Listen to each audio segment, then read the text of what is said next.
a fundamental question I should have asked a lot earlier, but is maybe talking more about what makes the Pongamia tree a super tree, because I think that actually lends a lot of context to everything we're talking about. What makes this what we're calling a super tree?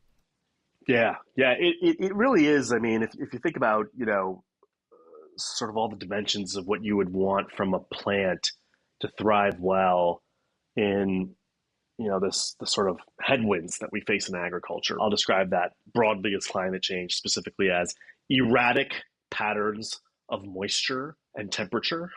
The Pongamia tree is built for that kind of a world. So let's talk about the fact that it's a nitrogen fixer. What that really fundamentally means is that it's a high root soil exploring tree that promiscuously associates with rhizobia to make nitrogen, meaning it's not hard for it to find common soil rhizobia to make nitrogen for it. And because it's got a huge root biomass, it's able to make a lot of it, right? So it gives it that vital nutrient that is, fundamental to plant life.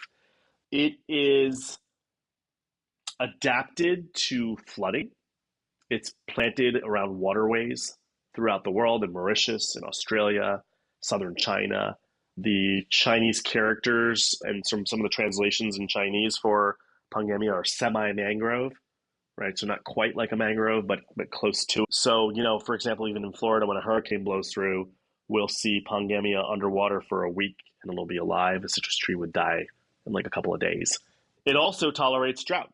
It's very efficient in its evapotranspiration, right? That's physiological for the tree, handles its moisture well.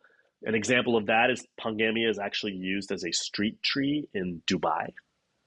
Certainly needs water to grow well, but it provides great shade and good canopy with very efficient water usage.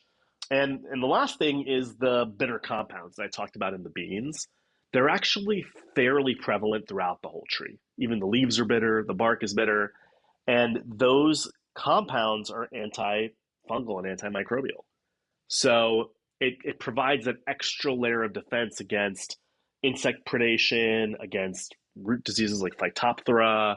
It's tough. It's not impervious, right? It can't survive everything, but it can survive a lot, right? And so it makes proving out the initial biology easier. I do think that's critical because, and this is a bit of a tangent, but one of my favorite episodes I've ever done, I did a deep dive into the history of developing the U.S. soy industry, and to see that 40 to 50 year period where it went from an obscure forage crop to one of the helpful assets of World War II, kind of getting the country through, and the amount of commitment it took over those decades. It kind of gives you, number one, a respect for how hard it is. But number two, it gives you an optimism for what's possible, right? So you hear about an obscure tree that you found as an intern going to India, and you're like, yeah, it's not going to happen overnight. It is possible, and we've seen it happen over decades. And so I wonder how you've been able to maintain that long-term perspective, and how you get others to sort of embrace a more long-term perspective when it comes to ag innovation. Yeah. Well, first of all, I love that episode that you did. And I referenced that journey of soy a lot when I talk about Pongamia. I also referenced the story of palm. In the 1940s, there was nothing with palm, right? It was barely planted around the world. There's always some kind of problem that creates an opportunity, right? It happened with soy, as you talked about in that episode. With palm, basically synthetic rubber came into existence. Natural rubber was not that interesting anymore to the world. And so those rubber plantations in Southeast Asia were becoming increasingly irrelevant.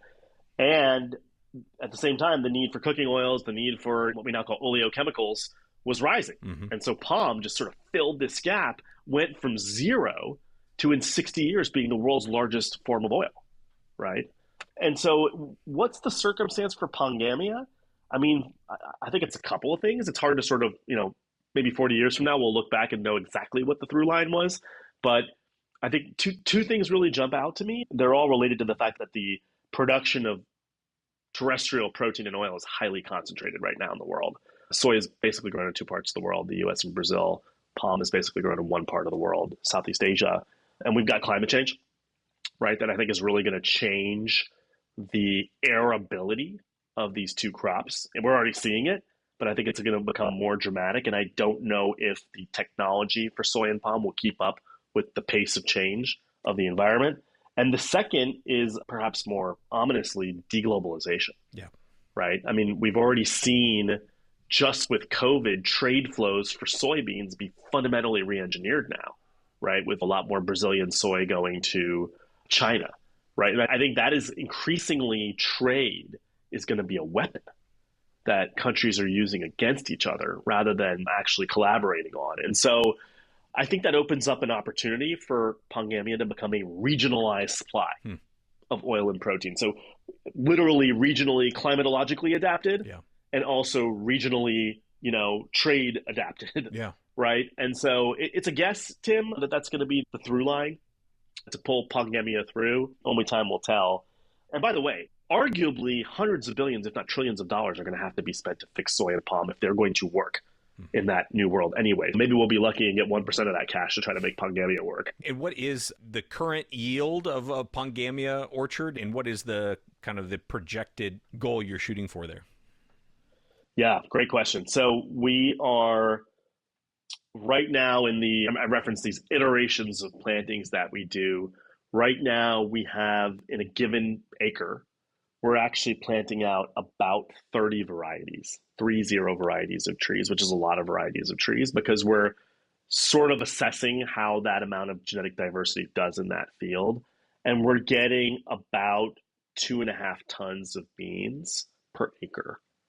Beans they're almost double the amount of oil as a soybean. Mm-hmm. So you get a lot more oil than you would from a 2.5 ton acre of soybeans.